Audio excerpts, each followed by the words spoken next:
Okay. So the next topic, that is about technology in medicine,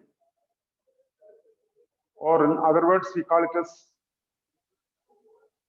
medical informatics.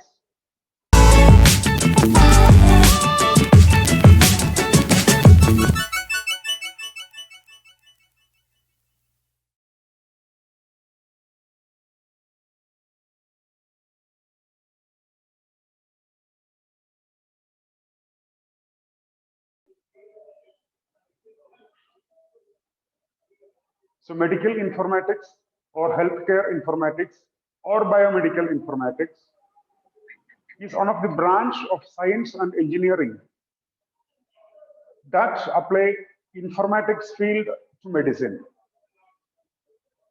The health domain provides an extremely wide variety of problems that can be tackled using computational techniques. There we are using, for example, simulations, animations, 3D, etc., etc.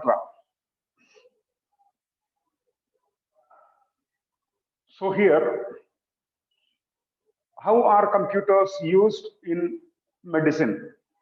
The first, medical informatics. So medical informatics in general terms, it can be termed as the storage, analysis, and communication of information in medicine or in medical field.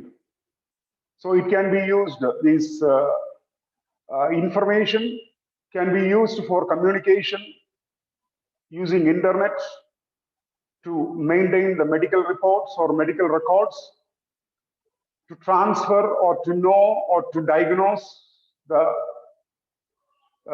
diagnostic report or diagnostic support, pharmaceutical or pharmacy prescriptions, health system modeling, and finally, data mining. So in simple terms, we can tell the information which we are gathering, storing, analyzing, and communicating for the help of medical treatments, which is generally termed as medical informatics. So what are the administrative applications in medical informatics or with the help of technology, with the help of information technology? We can use it for patients' records, billing, filing insurance claims, imaging the data for different kinds of detection like CT scan, MRI scan, etc., that we will go through in the later stages. Transcribing the reports and scheduling appointments with the doctors or consultants. Then comes clinical and special.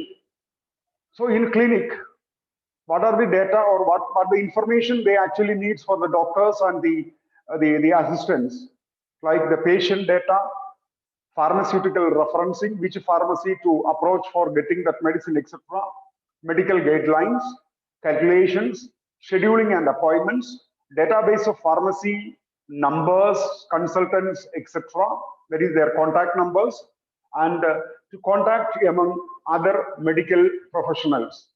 See here, the information in medicine can have many use like communication, internet, medical records, diagnostic support, pharmaceutical prescriptions, health system modeling, data mining. Then when it comes to administrative application, we can use it for patient records, billing, filing, insurance, image, transcription or transcribing the reports and scheduling appointments. Then comes to clinical usage, patients data, pharmaceutical referencing, medical guidelines, calculations, scheduling and appointments, database of pharmacy numbers, consultant, etc., contract among other medical professionals.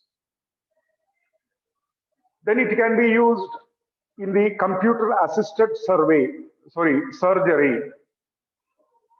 using computers, cameras, and robotic arms to examine and perform surgically non-invasive procedure on a patient.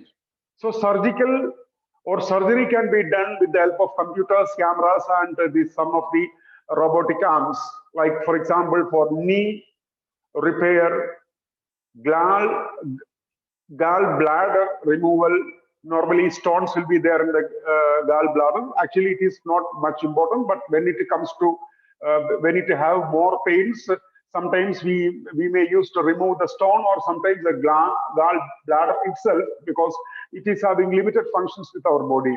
But unfortunately, once if you are removing the gallbladder, if you are being infected by other diseases, for example, like malaria or pneumonia, etc., it will be more dangerous. And then unblocking arteries. So these are all some of the computer-assisted survey. Then comes prosthetics. So what it is, prosthetics? It is a branch of medicine which is dealing with the production and use of artificial body parts. Like the people, those who does not have a hands, artificial hands will be fixed. Those who does not have legs that can be, see from the picture, it is clear that they are making, or they are creating or adding these artificial body parts. Like these in prosthetics, we are using for designing, for fitting, for control of prosthetics and monitoring the use of prosthetics, etc. Actually, there are many videos. I will show you in the classroom when I will come to the class. Then comes the next one, that is about in pharmacy. So in pharmacy, this informatics is used for client records, inventory, insurance, gate lines, pharmaceutical references, billing, and contracts. So in other words, we can tell not only in medicine, in almost all the field, the intervention of information technology is essential, because we are in the 21st century, we are in the digital age. So everywhere from a manual system, it is converted into a digital or automatic system.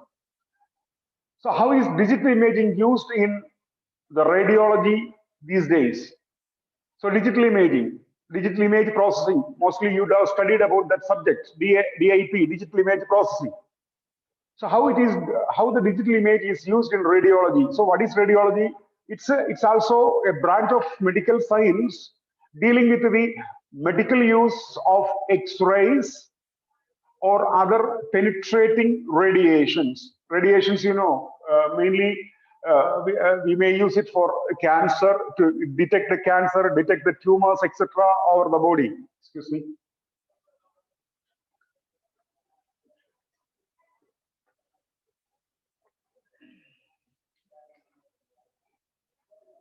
So digital imaging. So digital image, it does not need more development or developing process. It is very quick, and it copies as good as actual as the original image. It can be viewed on a computer screen. It can be transmitted or transferred over a mobile line or a telephone line. Less radiation, more flexible, can be highlighted or enhanced. Then comes the traditional X-rays. See from the picture, it is very clear that how the X-ray is being. So traditional X-ray generally use the electromagnetic waves to make pictures. The high energy waves travel through the soft tissues of the body, but not through the dense materials of bones. That's why the bone picture we can able to see it clearly. It can be used to detect the pathology of the skeletal system as well as some soft tissues. It used in orthopedics and dentistry. So what is pathology? It studies the cause and nature and effect of diseases. And orthopedics means it concerns with the disorders or deformities of the spine, and particularly for joints, for example, shoulder joints, knee joints, etc. Then comes the digital X-ray. See, from traditional X-ray, it transformed to digital X-ray. So the computers use pictures or images using mathematical information and it will immediately, once if it is captured, it will immediately displayed or instantly displayed on the computer screen. It can be easily emailed to others for help in diagnostic, that means to other doctors, other consultants, to take the decisions immediately. It can be manipulated by a computer to create better images, that is image, that is sometimes we may get a blurred image. It can be enhanced, it can be detected. That means image enhancement, which normally we termed it as in digital image processing. And it allows greater access to radiology in remote areas. Then comes mammography. See, this we can able to tell one of the most efficient invention in the digital era. That means it's a low dose X-ray stream for the examination of breast and breast cancer. So a mammogram is generally used as a screening tool to detect early breast cancer in women. It plays a central part in early detection of breast cancers. Show the changes in the breast up to 2 years before a patient or physician can feel them. That means small tumors will become enlarged in the later stages. Then comes ultrasound. It also called as sonography, used to reflect high frequency sound waves to create images captured, and it is captured in the real time, and it examines the movement of the object. So how many different applications we discussed? See here, it can be used for medical informatics, administrative application, clinical application, computer assisted survey, prosthetics, pharmacy, digital image, traditional x-rays, digital x-rays, mammography, ultrasound. Then comes the CT scan, computerized tomography. So CT scan or CAT scan, generally it is termed. It uses in CT scan, it uses special kinds of X-ray equipment to obtain image data from different angles around the body. So it is also a kind of X-ray. Computer processing of the information shows a cross section of body tissues and organs. So that's about computerized tomography. Then comes MRI scan, magnetic resonance imaging. Uses radio frequency waves and a strong magnetic field to create images. Okay, for this all, I will show you the videos in the later stages. Has a broad use for diagnosis. Then comes PET scan, positron emission tomography. Radioactive materials is injected into the body, and radiation from the emission of these positrons used to view cancer or cancer area or cancer part or blood flow, and particularly used for Alzheimer's and Parkinson's diseases.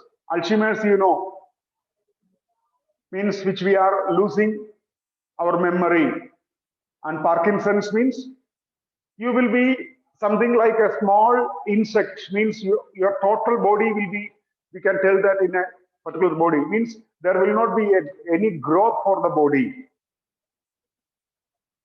Then comes interventional radiography. It uses previously mentioned technology to insert catheters to this disease through the skin. Advantages is for outpatients, it is less cost, less pain, and need just local anesthesia. Not an advanced anesthesia is needed for interventional radiography. Then comes stereotactics radiosurgery. Delivery of a single high dose of radiations in a one-day session to a tumor, and it is mainly used for brain tumor. Then comes focused ultrasound imaging. Ultrasound beams are focused on a small or on a single tissue. The temperature within the tissue rises to more than 65 degrees Celsius and completely destroying it. That means in order to, like what we can able to tell, in order to destroy a particular tissue, we are sending this focused ultrasound imaging. Then comes telemedicine. What is telemedicine? We can tell that the use of computers, the internet, and other communication technologies to provide medical care to patients at a far distance. It includes diagnosis of the disease, monitoring the patient, and their corresponding treatments. See here, telehealth, largest field that includes health-related education. For example, nowadays in medicine, we are using GIS, Geographical Information System, in order to identify, in order to diagnose, for example, in order to monitor the patient or treatments. Then we are having another term that I forget. Okay, I will tell you in between. Then comes advantages of telemedicine.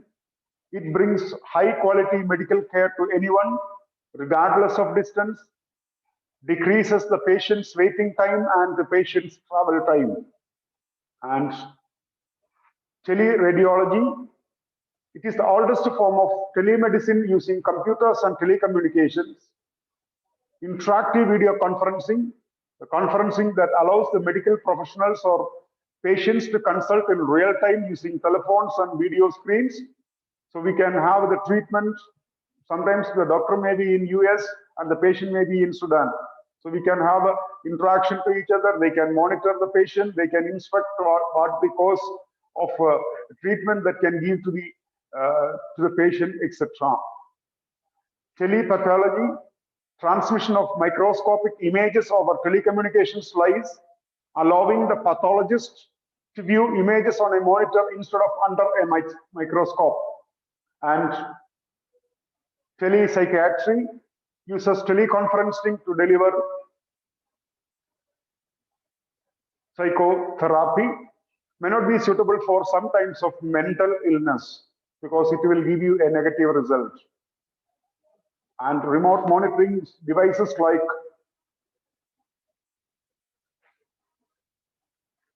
telespirometry used in asthma patients, information transmitted over telephone lines to remote locations, and arrhythmia monitoring, electrocardiogram or electrocardiograph, ECG telemetry that monitors a patient's cardiac status and sent it to a remote location. See, what are the effectiveness of telemedicine?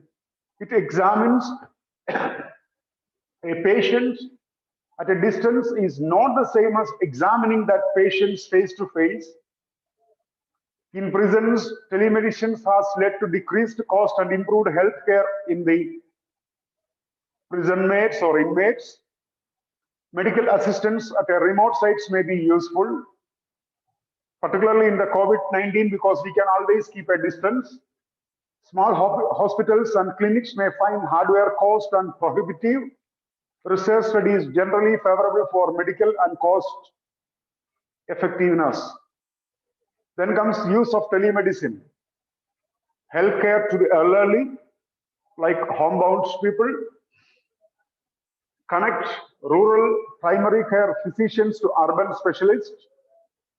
Allows the families of high-risk newborns to watch babies' hospital care from home. Data can be transmitted from ambulance to ER. Patients with chronic illness can receive medications, reminders at home. Then comes the issues. Mainly we are going to face with the technical issues. So appropriate telecommunication infrastructure must be in place, particularly in Sudan due to this internet shortage, internet tariff, etc. It will be difficult, but even then we can have the technology over here.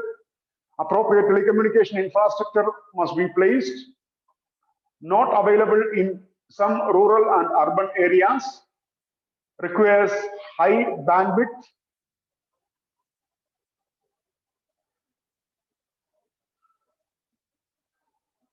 cable modem. Then comes the other insurance claim issues. Insurance may not cover all the telemedicine, legal issues, licensing laws differ in each state, and the liability is not clear, privacy issue. So electronic medical records subject to misuse. Recently it happened in India because the India government, they shared the patient's record to a company in America, and it became a big, very big political issues. So what these people will do, by knowing the patient's records, they will transfer this information to the medical companies, means the medicine companies, so as to make more medicines, means in order to increase the medical business, etc. So many different kinds of disputes, many different kinds of misuses are happening in the privacy. Means without our knowledge, without our consent, our information, our data should not be transferred. Then comes HIPAA, that is Health Insurance Portability and Accountability Act of 1996, which is